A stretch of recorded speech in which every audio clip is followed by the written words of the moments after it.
Donald Trump's been back in power only a few days and heads are spinning at how fast he's changing everything. So let's look at what the new president has already promised to do.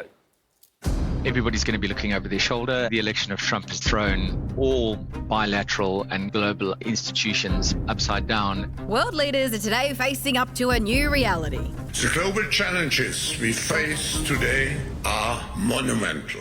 The importance of American leadership is fundamental and paramount.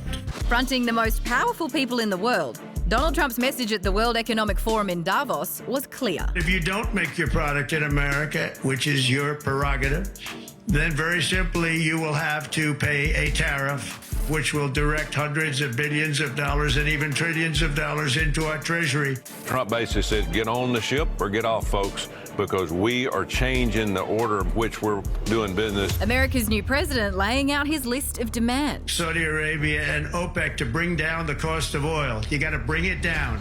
And I'll demand that interest rates drop immediately. They should be dropping all over the world. I'm also going to ask all NATO nations to increase defense spending to 5% of GDP. It would be great if NATO spent more on national defense, but tariffs on NATO, tariffs on Australia, forcing those countries to raise their taxes, I'm not sure that's going to work to the benefit of the United States or the world economy. In just 3 days, with the swish of many pens, from withdrawing from the World Health Organization Ooh, that's a big one. It's too early to say what are the consequences. to serving notice on the Paris Climate Agreement, The need for the Paris Agreement is pretty obvious. Trump's wasted no time shaking things up. That's my concern, upending the world order that has worked for us for the last 75 years. It's absolute determination to make America great again at the expense of the rest of the world.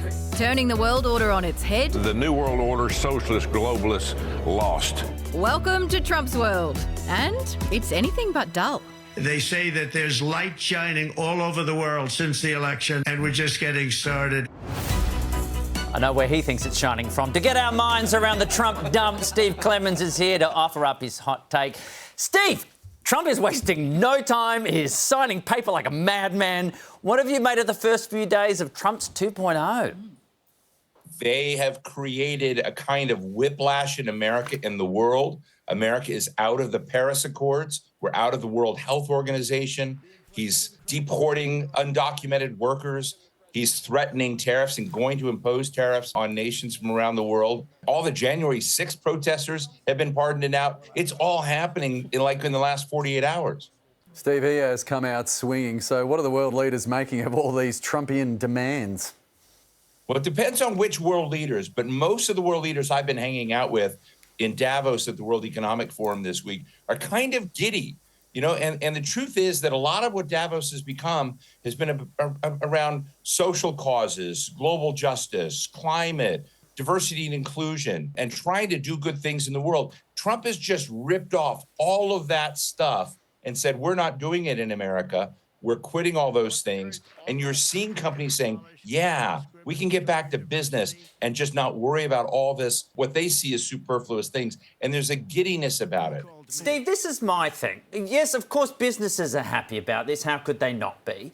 But you're on the ground at the forum. Like when Trump talks about tariffs, and he's been using that word a lot, do people really know, the average everyday person realise that that's something that they're the ones that are going to have to pay? The big businesses won't pay that. They'll just jack up their prices to cover it. So a lot of business leaders, who are moving products all around the world, they're kind of quietly freaking out, but they're not the dominant scene. It's very schizophrenic. You saw, the CEO of Bank of America on stage with Donald Trump on screen. You saw the head of BlackRock, Steven Schwartzman, up there saying, hey, this is great. You saw a lot of CEOs saying the deregulation mania that Donald Trump is bringing to America is going to be good and set a tone for the rest of the world. So that's the kind of the scene. But when it comes to tariffs, Canada pushed back hard yesterday, and lots of people say they're not the dominant side. They see a trade war coming. They see tariffs driving other tariffs. And the EU was really hit hard yesterday. It's like Donald Trump came into the Davos World Economic Forum and purposely wanted to flip off the Europeans. He did it. And he said,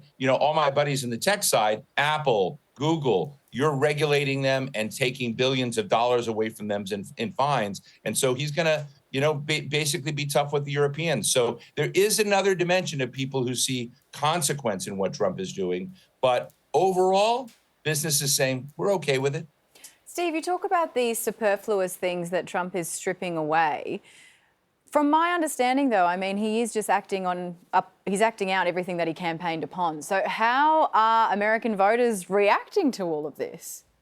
His popularity is surging right now. So he is, for the first time in his career ever, above 50%. He's had a 10% surge in the latest polls in the United States. So what he's doing is resonating with a lot of people. And I want to be, careful to say, I'm not calling those issues superfluous, but I think he is seeing them as superfluous, as distractions from just getting down to business, drilling for oil, selling products. And that's why the president has stripped away anybody involved in diversity and inclusion in U.S. government. They're put on leave. And you see companies already beginning to get rid of those divisions. And right now, Americans like it. Steve, as always, thanks for your time. Thank you.